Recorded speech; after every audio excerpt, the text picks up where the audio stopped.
మీరు ఏ కార్యక్రమం చేసినా, ఏ పని చేసినా, ఎక్కడికి పోయినా లేనిపోయిన సమస్యలు మీకు కొంత ఎదురొచ్చే మార్గాలు కూడా కొన్ని కనబడుతున్నాయి.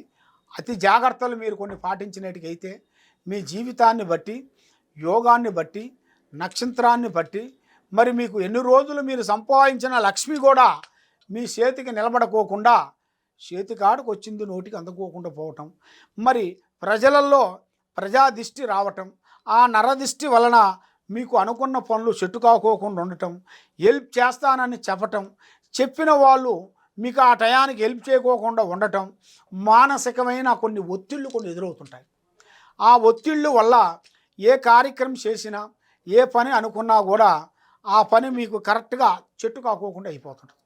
మరి మీకన్నా చిన్న చిన్న వాళ్ళు అమాయకులు, మరి మీ దగ్గర డైరెక్షన్ తీసుకున్న వాళ్ళు కూడా ఇప్పుడు పెద్ద స్థాయిగా ఎదిగిపోయిన వాళ్ళు కూడా మీకు సాయం చేస్తాను అంటున్నారే కానీ ఎవరూ సాకారం చేయటం లేదు. మరి దానివల్ల ఎందుకు జరుగుతుంది ఇలాగా? మరి ఇలా జాతక యోగాన్ని బట్టి చూసుకుంటే కాలసర్ప దోషం అనేది ఎక్కువగా కనబడుతుంది. తర్వాత నాగదోషం కూడా ఒకటి కనబడుతుంది.